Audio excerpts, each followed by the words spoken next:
Muy bien, muy bien. Entonces, algunos de los que se están conectando recién podrían decir qué estaba pasando, por qué poníamos música. Otros que estaban conectados desde hace ya más de 5 minutos, se han, digamos, en el sentido coloquial, se han ganado con toda la previa y también van a preguntarse por qué esos temas. Bueno, no es casual. La música que han escuchado a mí me gusta bastante, pero ¿qué tal, Leyana? Pero muy aparte de que me gusta, es clase, porque lo primero que escuchamos, y lo comparto aquí completo, ¿no?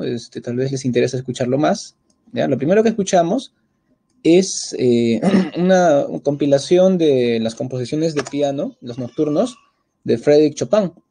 Frédéric Chopin es uno de los músicos más representativos del romanticismo en Europa. Y los nocturnos son una de las piezas más bonitas que se han compuesto para piano, ¿ok? Para piano, en música clásica. Y ahí Chopin demuestra toda su sensibilidad, su subjetividad, su sentimentalismo vinculado al amor, ¿verdad? Es muy delicado, muy bonito. Pero luego vimos también otra composición de Frédéric Chopin denominada el Estudio Revolucionario. Chopin era polaco, de un país que durante mucho tiempo en Europa siempre estuvo, no estuvo en la vanguardia, sino siempre en la saga de potencias como Alemania, o bueno, en esa época era el Imperio Austrohúngaro, también Rusia, que era una potencia. Polonia siempre estaba como que a la sombra de estos lugares, de estas potencias, y con Frédéric Chopin, Polonia tomó un lugar preponderante en la música por él. Frédéric Chopin fue un genio que nació en Polonia, pero él, como aspiraba a ser universal, siempre desde joven se iba a otros lugares, también se inspiraba en otros músicos fuera de su país, y bueno, cuando estaba ya un poco más maduro, viaja a Francia, y en Francia, en París, se entera de que su país, Polonia, ha sido invadida por Rusia y que los polacos están sojuzgados, y eso le generó mucha impotencia. Él escribe textos e inclusive compone este famoso estudio revolucionario, que es el segundo tema musical, ¿no es cierto?, que estaba viendo acá en una interpretación de un músico que le pone mucho punche a la interpretación. ¿Qué tal, Brian? Hola, Daisy, ¿qué tal, Silvana?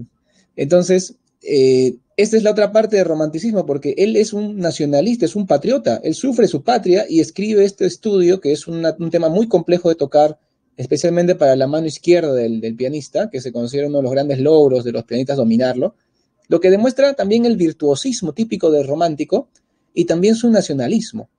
O sea que el romántico no solamente es aquel que se pasa el día suspirando, también es aquel que tiene ideales, sueños y se apasiona por lo que hace. Entonces vamos a ver que el romanticismo es mucho más de lo que a veces en los prejuicios o arquetipos pensamos de este tipo de literatura o arte en general, ¿ya? Eso es lo primero que quería con ustedes compartir, por eso son los temas que estuvimos viendo. Si quieren volver a repetirlo, ahí está, les acabo de compartir los enlaces.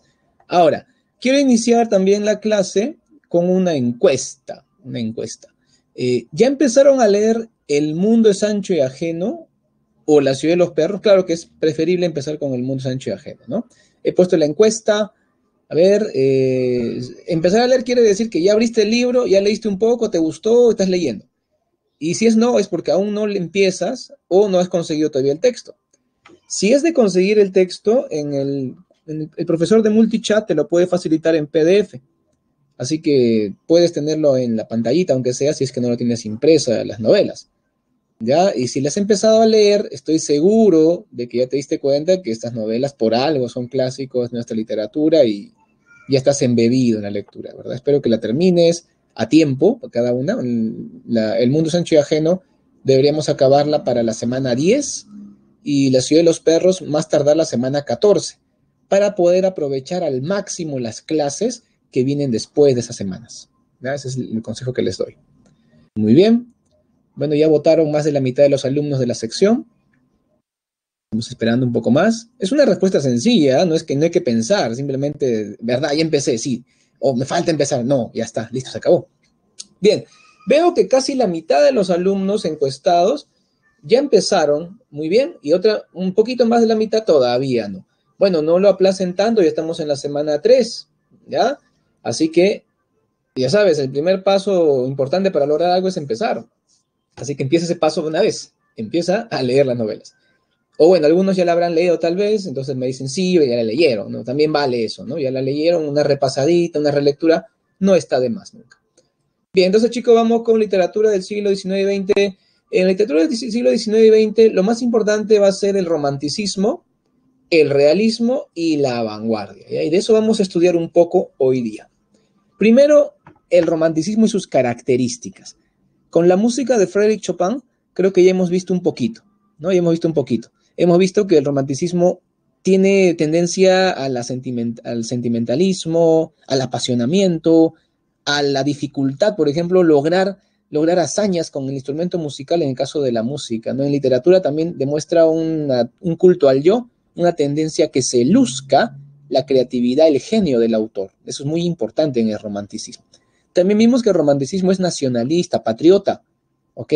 También recupera mucho su folclore, su tradición popular. Eso es muy importante para un romántico. No solamente suspirar todo el día por la chica, sino también interesarse por sus manifestaciones populares, su pasado, su país.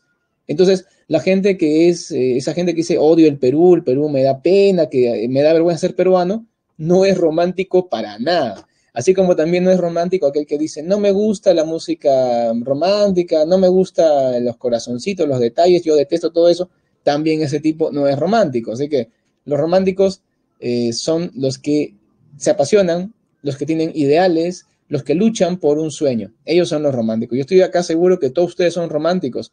Por algo postulan a San Marcos, ¿no es cierto? Porque es un ideal. Llegar a ingresar a San Marcos es un ideal. Ustedes son idealistas. Claro, alguno dirá, no, profe, yo quiero plata. Bueno, también hay de esos, ¿no? Pero normalmente, si ingresan, porque muchos ingresan, yo he visto casos, al final, normalmente, a menos que tu vocación sea el dinero, ¿no? Ya, eso es otra cosa, ¿no?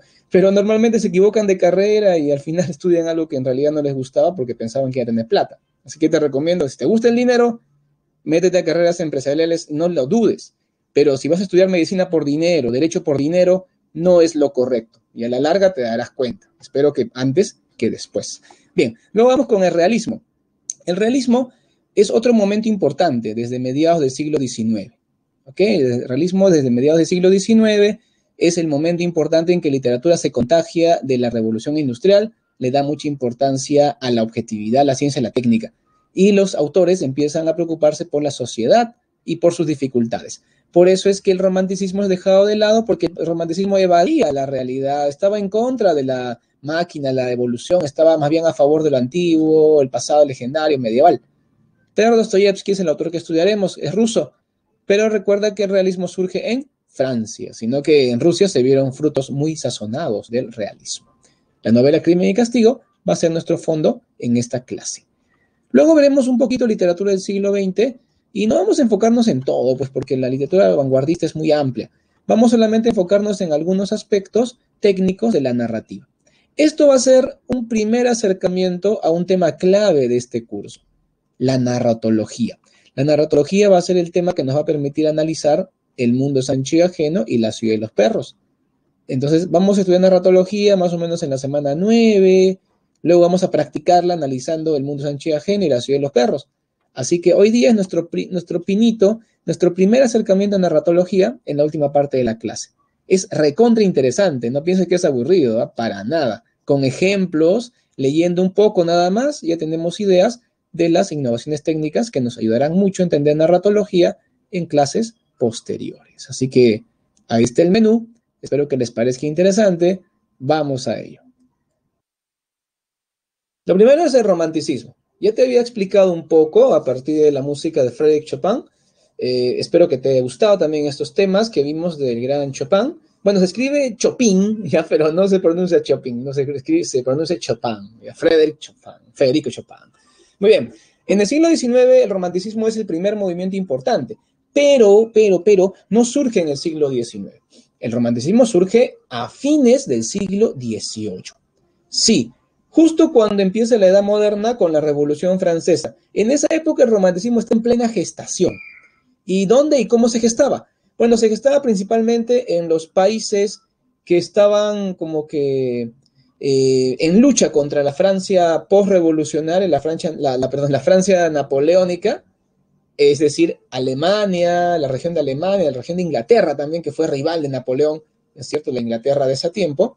Entonces, tenemos que el romanticismo aparece a partir del Sturm und Drang, voy a escribirlo ya, acá en el chat, a partir del Sturm und Drang, que es traducido al castellano como tormenta de pasión, ¿ya? Es un movimiento alemán en el que se opone al neoclásico, que era francés justamente, y se resalta el apasionamiento, la emoción en la literatura. También encontramos al laquismo, bueno, lake es el lago, lo que pasa es que había un distrito de cerca de Londres, donde estaba el distrito de los lagos, y ahí vivían un grupo de poetas, escritores, como Wordsworth, Blackmore, Byron, Coleridge, que eran autores que se oponían al neoclásico y también escribían una poesía basada en las sensaciones, el apasionamiento. Me acuerdo mucho que ellos consumían alcohol y se drogaban y viajaban mucho, inclusive varios mueren suicidio o accidentes de viajes peligrosos, justamente porque eran gente muy azorada y muy aventurera. Entonces ellos vivían en el distrito de los lagos y por eso hablan del laquismo, como la poesía de los lagos, ¿no? Porque lake es lago en inglés. Estos también eran precursores, o fueron precursores del romanticismo. ¿Ok? ¿Qué pasó? ¿Qué dice Jason? ¿Podría pasarme el PDF de la obra?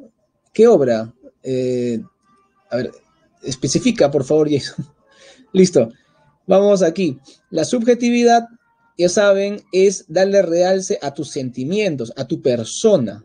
Los románticos, los autores románticos eran un poco egocentristas. O sea, ellos preferían lucirse, lucir sus capacidades de creatividad, inclusive con el instrumento musical. Vimos a Chopin en su estudio revolucionario, viste cómo la mano izquierda del pianista se movía, eso es prácticamente heavy metal, pero no en guitarra, sino en piano, ¿no? Qué velocidad, qué dificultad.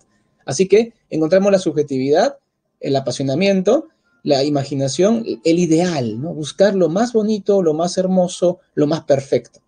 Tú vas a decir, profesor, no existe. Exacto, no existe. Y al no existir, se convierte en algo que quieres conseguir, pero nunca logras, ¿ya? Así que ese es el ideal, el idealismo. ¿Listo? Eso me hace recordar, por ejemplo, a veces una chica o un chico, depende del género, ¿no? El género opuesto se supone, le atrae a una persona y la ve de lejitos a veces, es una persona vinculada, tal vez es un chico de otro salón, una chica inclusive tú te puedes estar en cuarto de secundaria y la chica puede estar en quinto o en tercero de secundaria y te gusta y no la conoces. La ves de lejitos y te parece la chica más perfecta del mundo. Todo ella te parece perfecto. Pero poco a poco la vas viendo más de cerca, algún amigo te la presenta, conversas con ella a veces, te encuentras de casualidad con ella, por ahí en una fiesta, algo, y la empiezas a conocer más. Y te das cuenta que no era lo que pensabas, ¿no? Te das cuenta que tiene un vocabulario que no te agrada, que tal vez se junta con gente que no te agrada, que tiene feos hábitos, y al final te decepciona. Y esto es triste cuando ocurre en una relación amorosa, o sea, o cuando te has casado, o peor todavía, o sea, que ahí encuentras los defectos de la persona cuando ya estás con esa persona ya de manera más o menos oficial. Entonces, es exactamente el ideal. Tú puedes idealizar lo que no has logrado conseguir. Y la búsqueda de ese ideal es justamente la vida del romántico. Por eso es que el romántico no pisa la realidad, no pisa el suelo, sino está en las nubes, buscando algo que no existe, porque es algo demasiado perfecto. ¿Listo? También tenemos la libertad creadora. La libertad creadora quiere decir que no voy a seguir reglas. Los neoclásicos anteriores al romanticismo eran mucho de seguir reglas, creían que la literatura tiene que ser racional, 100% racional, no puede haber literatura fuera de las reglas o de la razón. Y acá no, el romántico dice libertad para crear y también mi libertad y mi imaginación. No hay barreras, no hay barreras, se rompen las barreras. La idea de lo infinito es una idea muy atractiva para un romántico. También está el interés por el pasado, por la patria, por la nación. Los románticos son gente pasadista que ama el pasado, ama la tradición. Si tú eres uno de esos chicos o chicas que tiene padres, abuelos de otras regiones del país y te interesa sus danzas, su música, sus costumbres de fiesta patronal, todo te interesa de la tierra de tus padres, quieres conocer inclusive la lengua originaria, te interesa aprenderla, eres un romántico o romántica, ¿ok? En cambio, aquel que dice, no, yo me creo coreano, no me interesa nada del país de mis padres, no, que me gusta lo hindú, o sea, no eres romántico, más bien eres alienado y espero que encuentres tu identidad algún día. Ojalá, te lo deseo mucho. Vamos ahí, vamos con el individualismo y el culto al yo. Ya hemos hablado de esto, ¿no? Son un poquito egoístas los románticos, son de lucirse ellos y no les importa mucho lo ajeno. Bueno, Jason Fabián, me has preguntado sobre el PDF de la obra. Tal vez te has referido a las novelas, ¿no? El problema, Jason Fabián, es que no te puedo pasar por este medio, no tengo manera de cargar el archivo, no te puedo pasar yo.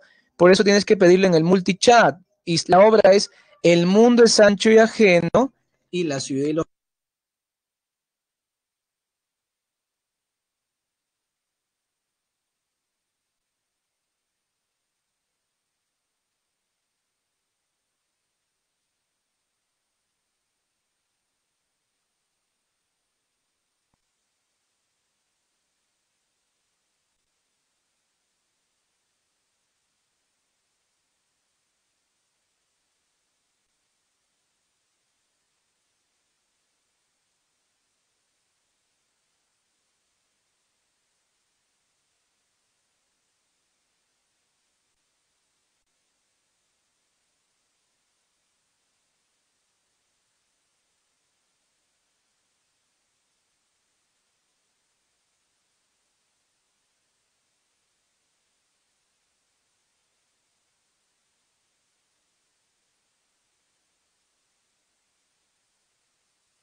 Hola, hola, ¿me escuchan? Hola, ¿me escuchan? ¿Me escuchan? Ok, este, parece que algo falló en el micro porque yo estaba hablando y no me escuchaban y yo pensé que me estaban obviando porque están que discutían sobre el video. Parece que falló. No es música que yo he puesto, sino que están haciendo bulla en mi puerta y por eso quería ponerse el video para que con el video ya no se distraigan con eso. ¿Ya ven? A ver, voy a poner el video, ¿ya? Por favor, presten atención. Ojalá que no vuelva a fallar. Ahí está.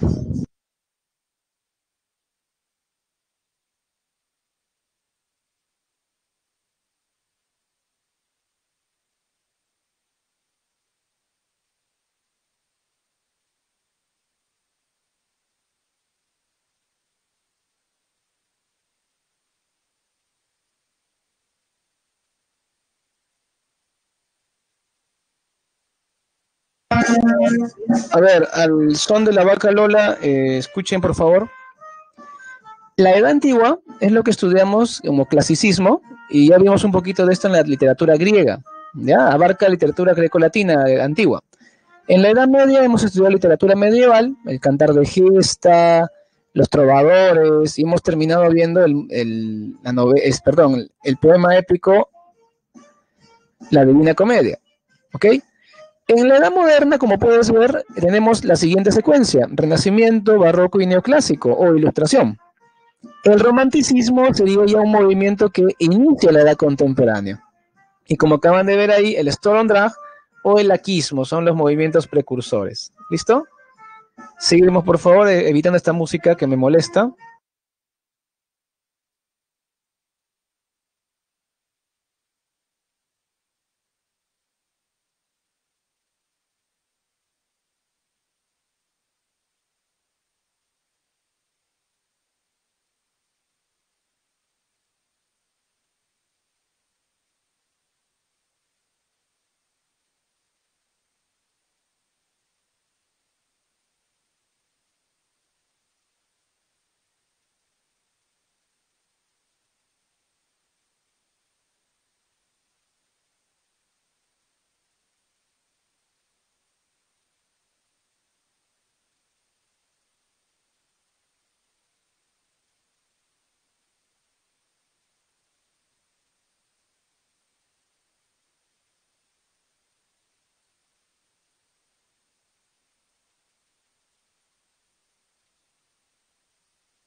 Bien, por suerte ya me abandonó esa música y acá las características, como ven, es un poquito más desarrollado que el que tenemos en la PPT.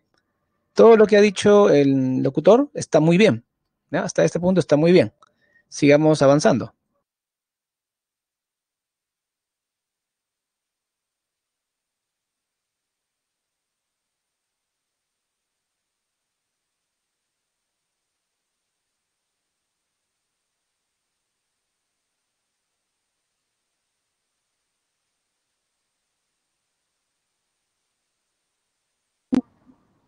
Bueno, yo tengo que aclarar acá que Ivanhoe es una horrible pronunciación, es Ivanhoe. Ivanhoe se escribe así, este es separadito, ¿no? Ivanhoe. Es una gran novela medieval. Yo les recomiendo mucho leerla. Walter Scott probablemente es el mejor novelista historicista de toda Europa. ¿Ok? Así que hay que hacerle honor a Walter Scott, a este inglés destacado, o con su novela Ivanhoe. En Estados Unidos.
Muy bien, muy buen video. Espero que les aproveche.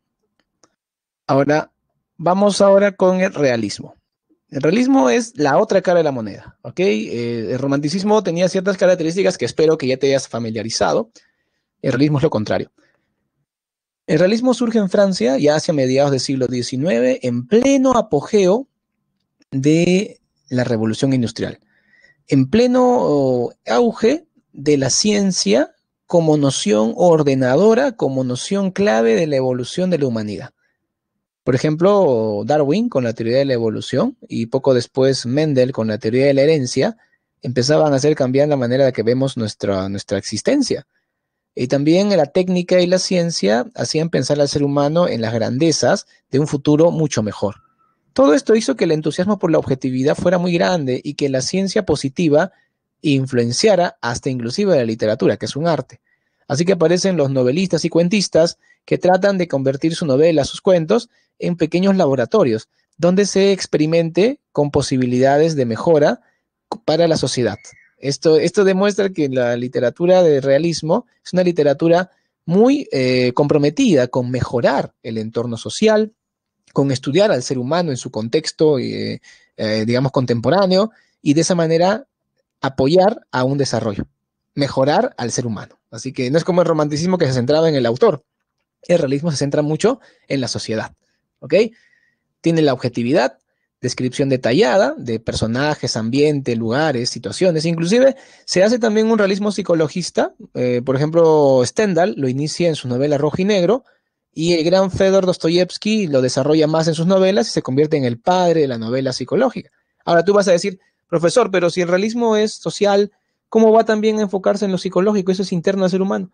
Claro, pero se enfoca en lo psicológico desde un punto de vista muy objetivo y científico.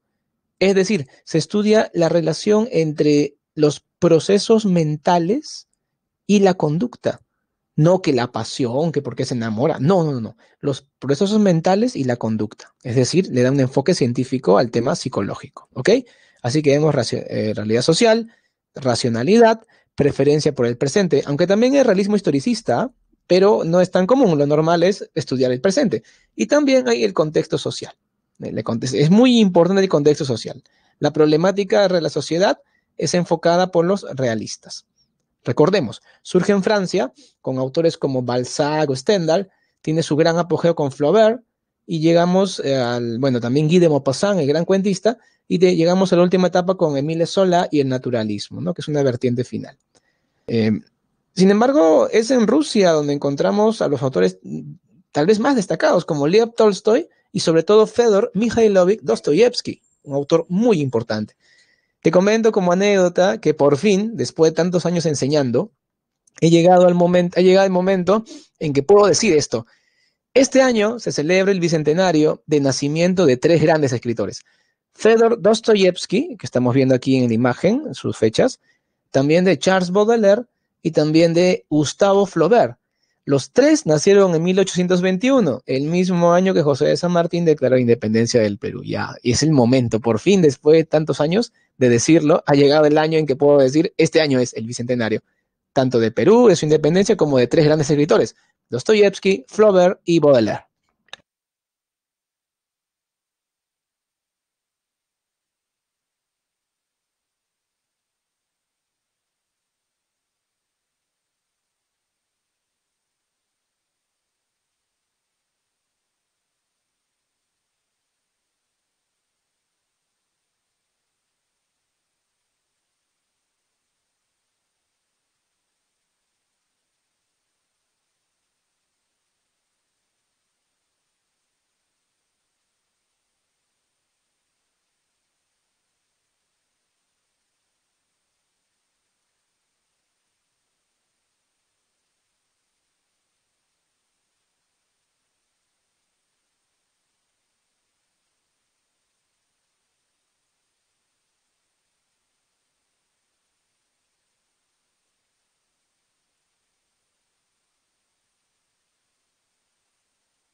Bien, ahora sí me escuchan, ¿verdad? Bien, ¿en qué estaba, por favor? Está fallando mi micro, he tenido que conectarlo, desconectarlo, reiniciar poner F5, ¿no? Para hacer la actualización. A ver, ¿en qué estaba, chicos? A ver, disculpen, estos son problemas técnicos. ¿En qué parte estaba? Estaba hablando de mi emoción por el año bicentenario, creo, ¿no? ¿Ahí me quedé? ¿O dije algo más? Por favor. Ahí estaba, ¿no? Ya listo. Entonces ya saben, ya mi emoción y avancemos. Vamos con el gran Dostoyevsky. Fedor Mikhailovich Dostoyevsky nació en un feudo, digo la palabra feudos con ánimo de resaltar que en pleno siglo XIX, sí, feudo, ya, porque así era en Rusia era un país muy subdesarrollado, en el sentido de conservar tradiciones arcaicas en plena época moderna.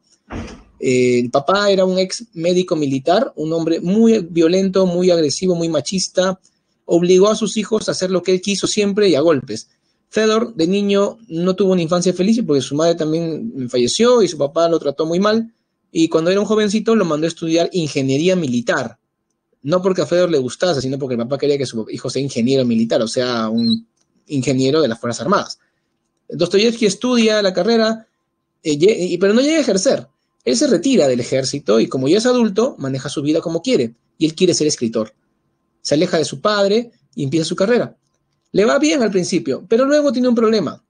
En ese entonces, el zar de Rusia tiene mucho miedo de que la gente lea ciertos libros que lo podían llevar a las masas a una gran revolución. Y esta gran revolución sí se dio, pero ya en el siglo XX, en plena Segunda Guerra Mundial, se dio la Revolución Rusa. Pero décadas antes, muchas décadas antes, ya los zares rusos tenían miedo de que haya una gran revolución a partir de las ideas del socialismo y el comunismo, las de Karl Marx. Entonces ellos trataban de que la gente en Rusia no lea esto. Y Dostoyevsky era un chico, un intelectual, así que le interesaba leer y por tener esos libros, por leer esos libros, fue acusado, condenado a ser fusilado. Por suerte le conmutaron la pena al destierro. Lo mandan a Siberia por 4 años para trabajos forzados. Y luego 5 años en el desierto de Gobi, en la frontera con China, en Mongolia, la frontera con China, para ver si venían los chinos. Una vida muy difícil. Por eso es que a su vuelta a Moscú, unos 10 años después, él era un fantasma de lo que había sido antes. Él desde niño sufría de epilepsia. Con el trato tan inhumano que recibió en la vida tan difícil, la epilepsia fue ya crónica y también sufría de tuberculosis. Esa enfermedad sí la adquirió en estas malas condiciones de vida en que estaba. Así que la tuberculosis lo aquejaba y la epilepsia desde niño era su mal. Este hombre llegó a cumplir 60 años. Me parece extraordinario que haya llegado a esa edad con esos males. O sea, es un logro que haya llegado a los 60 años. Luego de su vuelta a Moscú, retomó su carrera como escritor y le fue muy bien. Llegó a tener una gran fama, ¿ok? Aunque tuvo momentos de altibajo, ¿verdad? Por ejemplo, cuando se volvió vicioso, ludópata de la ruleta rusa.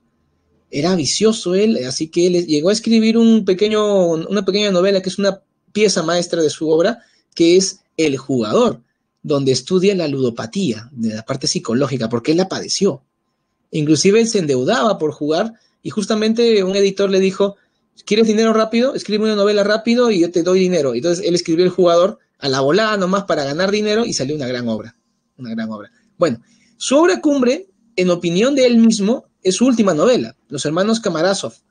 Pero la mayor parte de críticos opinan que no, la penúltima de sus novelas es su obra maestra. Y estamos hablando de Crimen y Castigo. ¿Ok? De esa novela vamos a hablar en un momento, pero primero vamos a hablar de sus preocupaciones morales y religiosas.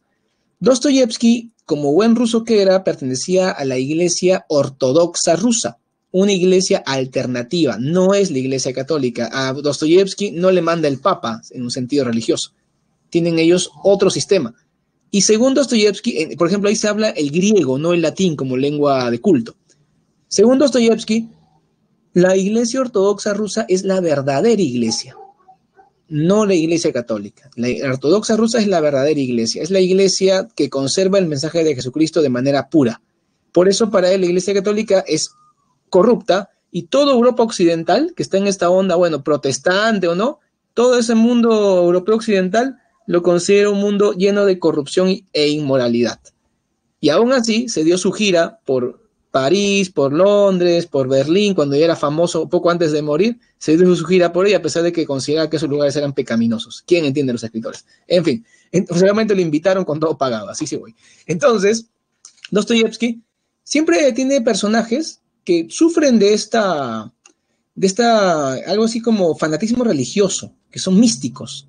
En la novela Crimen y Castigo, ese rol lo cumple Lisbeth Ivanova, la hermana asesinada por infortunio de Aleovna, ¿no? Rodion llega a matar a esta segunda mujer porque llega en mal momento, no tanto porque él había planeado matar a ella, o era mala, más bien Lisbeth Ivanova era una mujer que estaba muy apegada a la religión y trataba de reformar a las prostitutas, a las jovencitas que se prostituían en las esquinas, leyéndoles la Biblia, hablándoles de Dios.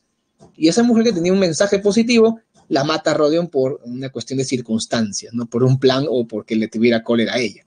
Bueno, ella es la que representa esa religiosidad atormentada.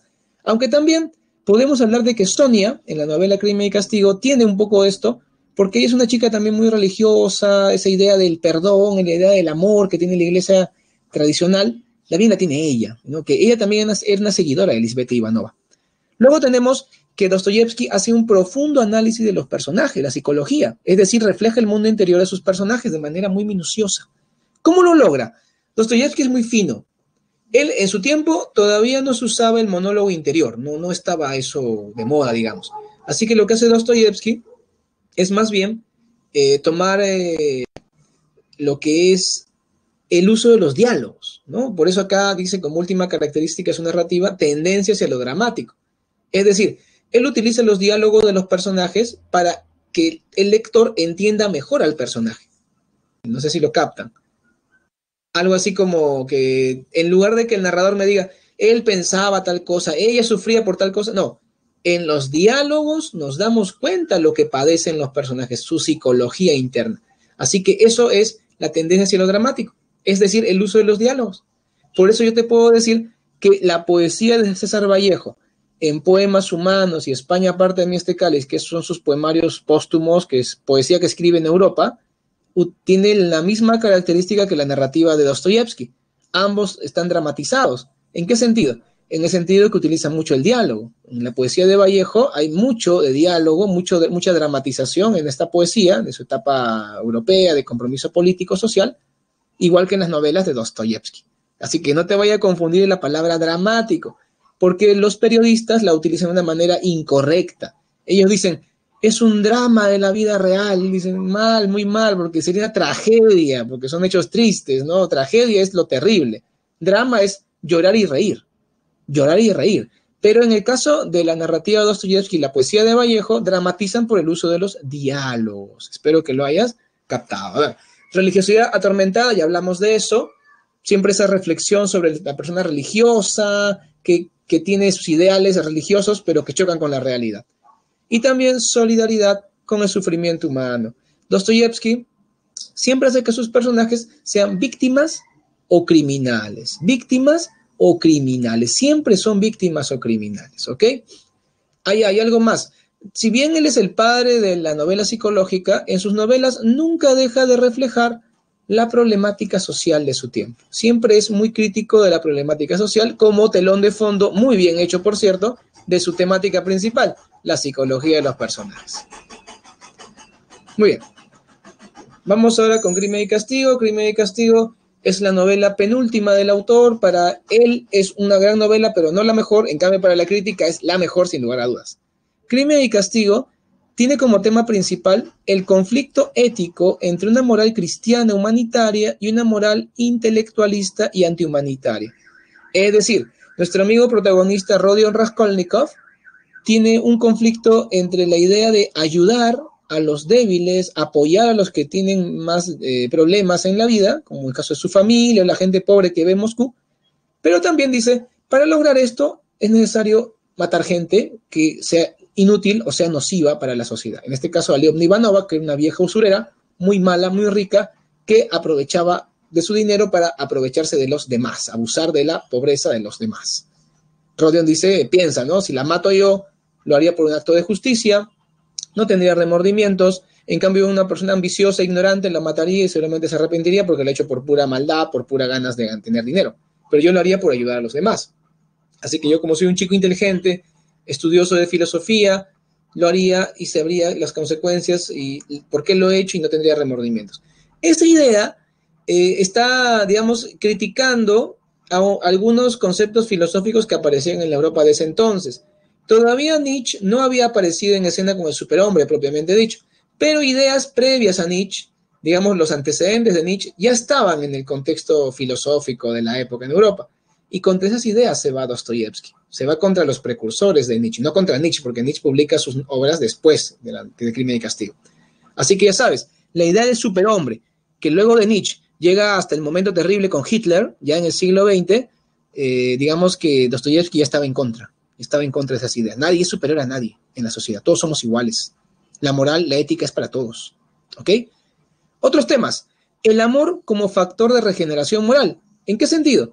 Lo que pasa es que cuando Rodion al final, se entrega a la policía, le hacen el juicio y todo, está arrepentido, le dan una pena fuerte, aunque no tanto porque él mató 2 mujeres, debió ser cadena perpetua, solo lo mandan, entre comillas, solo 8 añitos a Siberia, trabajos forzados, nada más, ¿no? O sea, es un castigo terrible, pero hubo varios atenuantes, porque si no hubiera sido cadena perpetua, ¿eh? Las atenuantes de él fueron que mató a las ancianas en un estado de locura temporal, probada con pericia psiquiátrica, también que se entregó, no robó, no gastó lo que robó, o sea que todo eso implicaba que había un tipo de arrepentimiento, un tipo de situación que no pudo controlar en su momento, ¿no? Por eso fue una pena menor, solamente 8 años. Bueno, así que, ¿qué pasa ahí? Cuando él está en su encierro, y al final de la novela, Sonia decide ir a vivir con él, a la prisión. O sea, claro, no va a vivir en la misma celda, ¿no? Pero va a estar en la parte de cocina, enfermería, lavandería, apoyando ahí y también cuidando a su prometido. Le dice, faltan 7 años porque ya ha pasado 1 año de condena, faltan 7 para que salgas. Cuando salgas, nos casaremos. Y la chica se pone a vivir con él. Bueno, vivir cuidándolo, ¿no? Ahí en la prisión, en Siberia. Imagínate qué chica, qué extraordinaria mujer. Imagínense que tu enamorada te vaya a buscar el lugar terrible donde te han mandado y te va a esperar 7 años cuidándote para que estés bien y puedan casarse. O sea, por eso yo les digo a los jóvenes, consíguense una Sonia, ¿no? Pero no por la profesión que tenía Sonia, porque ya van a decir, profe, pero era prostituta. Sí, pero era una prostituta que no lo hacía por, digamos, vocación, sino por una necesidad de su familia, que era muy pobre, etc. Así que el caso de ella es increíble. Y hay un caso de que el amor cristiano de Sonia es como una especie de luz, de esperanza en el fondo del abismo de la culpa de Rodion, ¿ya? Ok, eso es el amor como factor de regeneración moral. También tenemos la culpa, porque luego de matar a las ancianas, sobre todo haber matado a Lisbeta, porque Aleomna, en fin, era, como él mismo dice, una lacra para la sociedad.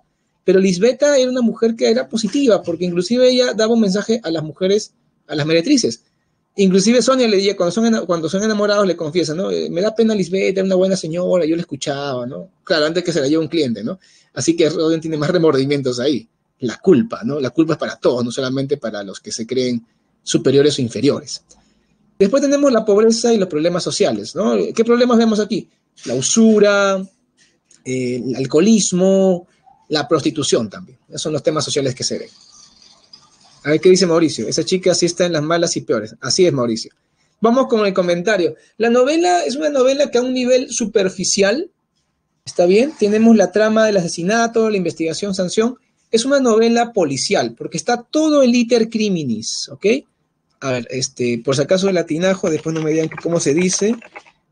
¿Qué es el iter criminis? El iter criminis es el camino criminal. Esto me enseñaron en Derecho Penal cuando estudié Derecho en San Marcos, que es mi segunda carrera, por cierto. El iter criminis es cuando yo estudio todos los pasos del hecho criminal, desde que el criminal concibe el intento de delito hasta que inclusive está en prisión cumpliendo condena. Entonces, tenemos esto en la novela, de todas formas. Pero ahí no queda. La novela tiene un nivel profundo, donde desarrollamos un conflicto interno, ya vimos el conflicto ético entre la moral cristiana humanitaria y la moral intelectualista en el personaje principal, ético y psicológico. Y lo conocemos mucho a partir de los diálogos, por el dramatismo de las novelas de Dostoyevsky. Muy bien, vamos ahora con la narrativa del siglo XX. Como pueden ver aquí, la visión universal e histórica del hombre, ¿ok? La visión universal e histórica del hombre es algo típico de la narrativa del siglo XX. También se abordan múltiples temas sociales, históricos, psicológicos, cotidianos. Pero lo que más me interesa hablar con ustedes es las importantes innovaciones técnicas. Por ejemplo, en el punto de vista del narrador. Durante el siglo XIX, vamos a ponerlo acá en el chat, durante el siglo XIX, en el siglo XIX, lo normal era el narrador omnisciente, ¿no? El narrador que todo lo ve, todo lo sabe, tener la historia en tercera persona, parece la voz de Dios, entra en la mente de los personajes, ya, ese se mueve por donde quiere. En cambio, en el siglo XX, lo normal, la tendencia es que haya un narrador parcialmente omnisciente. Un narrador también puede ser objetivo o también pueden ser los múltiples narradores. ¿Cómo es eso? Lo que pasa es que ya el narrador no lo sabe todo. El narrador te puede ocultar cosas. En el caso del narrador objetivo, es un narrador que solamente narra lo que hace y dice el personaje, pero nunca lo que piensa. Entonces tú a partir de lo que narra, tú tienes más o menos que sacar tu cuenta. Profe, es un poco más difícil así. Por supuesto, ¿quién ha dicho que es más fácil? En el caso de los múltiples narradores, es cuando una misma historia te la cuentan varios personajes. A ver, este de los narradores múltiples, para que tengas una idea, yo te recomiendo leer un cuento de Cortázar. A ver, lo lees. Bueno, no tienes que leer todo, ¿no? Basta que leas aunque sea los 5 primeros párrafos, ya tienes ya. La señorita Cora. Ah, perdón, faltó escribir Cora. La señorita Cora. Ya es un cuento de Julio Cortázar. Está en internet. Te repito, si no te gusta leer, tienes problemas con la lectura, lee aunque sea 4 párrafos. Nada más te pido. Y te vas a dar cuenta que es un narrador múltiple. O múltiples narradores, ¿ya? Si te gusta leer, ya te invito a leerla toda, es un gran cuento. Los cuentos de Cortázar son los mejores, ¿ok? A ver qué me dicen por acá. Ah, ya, ok. Debo terminar la clase a las 10:57. Y mi reloj se atrasó otra vez. ¿Eh? Un momento. Ya. Listo. Entonces, chicos, para terminar rápido, ya estamos ya casi en la hora. La alteración de los planos temporales. ¿Qué es eso? A ver, en el siglo XIX, ¿cómo se cuenta una historia? En el siglo XIX se cuenta la historia de manera lineal, tiempo lineal, es decir, primero A, luego B, luego C, luego D, y luego E. O sea, el orden de los hechos en una narración es el orden cronológico. Pero en el siglo XX hay una tendencia a romper la linealidad. ¿Cómo es esto? Primero puedo poner C, luego puedo poner A, nunca pongo B, de ahí le pongo la E, ¿no? O sea, el orden cambia. Muchas novelas del siglo XX, sobre todo las de Vargas Llosa, hacen esto. Un buen ejemplo de esta ruptura es la novela de Carlos Fuentes, La muerte de Artemio Cruz. Una gran novela. Si tienes la fortuna de tener tiempo para leerla, léela, La muerte de Artemio, de Carlos Fuentes, ¿ya?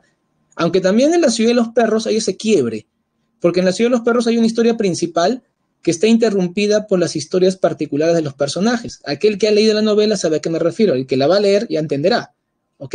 Así es la alteración, o alteramos, no empezamos por el inicio, podemos empezar por cualquier parte. Por ejemplo, la muerte de Artemio Cruz se inicia la novela cuando Artemio Cruz está a punto de morir, ¿se dan cuenta? Y después te empiezan a contar las demás partes. Es genial. Bueno, finalmente, ¿cuáles son los procedimientos narrativos clásicos? La narración, la descripción, ¿no es cierto? Son los tipos clásicos. Pero una nueva manera es el monólogo interior. ¿Qué es el monólogo interior? El monólogo interior es entrar a los pensamientos del personaje, pero pensamientos puros. ¿Cómo piensas tú? ¿De manera ordenada? No, tú piensas de manera caótica. Ya, eso lo representamos. Es un nuevo procedimiento. En La ciudad y los perros también lo vas a encontrar varias veces, el monólogo interior. A ver, si ustedes quieren ver una narración clásica, sí, ok, tutor, terminamos en 10 segundos. Si quieres ver una narración clásica, lee El mundo es ancho y ajeno. Si quieres una narración con técnicas modernas, la novela La ciudad y los perros es la novela. Bien, apunten por favor las claves ahí. Listo. Cuando tengan dudas sobre alguna clave, ¿por qué sale en el multichat? Y bueno, lamentablemente no tenemos tiempo para terminar. Por 3 minutos nos están adelantando porque entra otro profesor. Disculpen, jóvenes, es parte del protocolo aquí de la pre. Yo me retiro y nos vemos, o bueno, nos encontramos la próxima semana. Chao, chao. Ya saben, tienen que ir leyendo las novelas, no se descuiden.